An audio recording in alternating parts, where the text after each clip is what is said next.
Mike opened his eyes and stared at the dark ceiling of his room. The ticking of the wall clock echoed in the silence of the night. He took a deep breath and tried to erase the memories of the nightmare he had seen. But the more he tried, the more horrifying images formed in his mind. Mike was a 35-year-old man who had recently moved into this old house on the outskirts of the city. After separating from his wife, he had decided to start a new life. This house had been sold at an unbelievably low price, and Mike thought luck had smiled upon him. But now, on this cold autumn night, he felt something wasn't right in this house.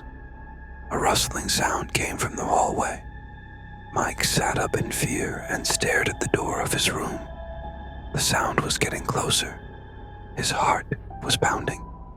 He reached for the bedside lamp, but before he could turn it on, the door of the room burst open with a loud bang. Mike screamed in terror. In the doorway stood a dark shadow, a shadow that had a human shape, but something about it seemed unnatural. Mike closed his eyes and opened them again, hoping it was just an illusion. But the shadow was still there, and now it was slowly moving towards the bed. Mike tried to scream, but his voice was choked in his throat. The shadow came closer, and now he could see its face, a face that seemed to have come out of his nightmares. Pale skin, sunken eyes, and lips stretched into a demonic smile. The shadow reached out its hand towards Mike and said in a voice that seemed to come from the depths of hell, "Welcome, Mike. We've been waiting for you for a long time." Mike jolted awake with all his might. Cold sweat covered his entire body. He was panting, and his heart was beating so hard, it felt like it would burst out of his chest. He looked around. Everything seemed normal. There was no shadow, no sound, just the ticking of the clock and the silence of the night. With trembling hands, he turned on the bedside lamp. A weak light illuminated the room. Mike took a deep breath and tried to calm himself. It was just a nightmare, he whispered to himself. But deep down, he knew this wasn't just an ordinary nightmare. Since he had come to this house, he had nightmares every night. Nightmares that became more real and terrifying each night. And every time he woke up, he felt something was in the room with him. Something he couldn't see, but could sense its presence. Mike got out of bed and headed towards the kitchen. He needed a cold glass of water to gather his thoughts. In the hallway, he felt a shadow move from the corner of his eye. He quickly turned but saw nothing. His heart started pounding again. He entered the kitchen and turned on the light. The fluorescent light illuminated the cold and lifeless space of the kitchen. Mike went to the refrigerator and opened it. The cold air hit his face, and for a moment, he felt calm. But when he closed the refrigerator door, he saw something in the mirror on the door that froze the blood in his veins. Behind him, in the doorway of the kitchen, stood the same shadow, the same horrifying face, the same demonic smile. Mike let out a loud scream and jumped back. The glass fell from his hand and shattered loudly. But when he looked at the door again, there was nothing there, just the darkness of the hallway and the silence of the house. His heart was pounding heavily. His breaths had become fast and shallow. Mike tried to calm himself. "This isn't real," he told himself. "It's just your imagination. You're tired, and your mind is playing tricks on you." But part of him knew this wasn't just imagination. There was something in this house, something that wanted him. Mike decided to return to his bedroom.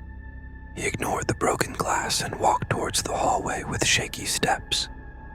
With each step he took, he felt something was behind him, something waiting for an opportunity to. The creaking sound of the floorboards in the hallway startled him. He turned and looked behind him. There was nothing, just the dancing shadows of moonlight shining through the window. He entered the bedroom and quickly closed the door behind him. He leaned against the door and took a deep breath. He felt like his heart was about to jump out of his chest. Mike went to the bed and sat down. He held his head in his hands and tried to gather his thoughts. He had to think logically. There had to be a reason for these events. Suddenly, a thought occurred to him. Maybe this house was haunted. Maybe there were spirits living here who didn't want anyone to disturb them. But Mike had never believed in such things. He always thought ghost stories were just made up to scare children. But now, on this dark night and in this old house, everything seemed possible. If you enjoyed it so far, please hit the subscribe button if you liked the video. Mike decided to call the previous owner of the house early tomorrow morning. He needed to find out what had happened in this house. Why had this house been sold at such a low price? Had something bad happened here? With these thoughts, he lay down and tried to sleep. But every time he closed his eyes, he saw that horrifying face, that demonic smile that seemed to say, "We're always here, Mike. You can't escape us." The next morning, Mike woke up to the sound of his phone ringing.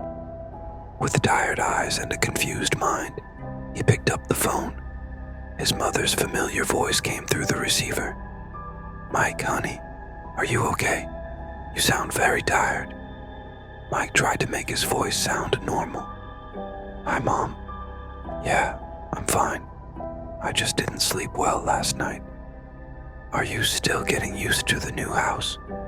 You know, I wasn't happy from the beginning about you going to live alone in that old house. Why don't you come stay with us?" Mike sighed. He didn't want to worry his mother. "No, Mom, everything's fine. It just takes some time to get used to the new environment." After some conversation, he ended the call. He looked at the clock. It was 9 a.m. It was time to call the previous owner of the house. He dialed the number and waited. After a few rings, the voice of an elderly man came through the phone. "Yes, hello. Hello, Mr. Johnson. This is Mike, the one who bought your house." There was a long pause. Mike could hear the man's heavy breathing. Yes. Mike, how can I help you?" Mike was hesitant. He didn't know how to ask his question. "Actually, I wanted to know if anything special happened in this house. I mean," Mr. Johnson's voice suddenly changed. Now fear was evident in his voice. "Look, son, I don't know what you've seen or heard, but you better leave that house. Right now." Mike was shocked. "What? Why? What happened?" "Listen, that house is cursed. Years ago, a horrible murder happened there. A man killed his entire family and then committed suicide. Since then, everyone who has lived in that house has either gone mad or..." Mr. Johnson's voice cut off. Mike asked fearfully, "Or what?" "Or disappeared. No one knows what happened to them. I tried to sell the house and get rid of it. I'm sorry I didn't tell you this, but I thought maybe this time would be different." Mike felt his heart stop. His hands were shaking, and cold sweat had formed on his forehead. "How is this possible? Why didn't you tell me earlier?" Mr. Johnson's voice was now full of regret. I'm really sorry. I thought if no one knew, maybe nothing would happen. But now that you've called, Mike, please listen. Pack your things and leave that house right now, before it's too late." Mike ended the call and looked around. Suddenly, the house that had seemed beautiful and cozy until yesterday had now turned into a terrifying cage. Every shadow, every sound, seemed like a threat to his life. He hurriedly got up and started packing his things. His heart was beating so fast, It felt like it would burst out of his chest. Every moment he felt something was behind him, something waiting for an opportunity to. A creaking sound came from the hallway. Mike turned towards the door in horror. In the doorway stood the same shadow. This time, however, it wasn't just a shadow. Now he could see the details of its face, a face that seemed to have come out of his nightmares. The man said with a demonic smile, "Did you think you could escape, Mike? This house is now your home. You belong to us." Mike let out a loud scream and tried to run past the man, but it was as if his feet were glued to the floor. The shadow approached him, its cold hands reaching for Mike's throat.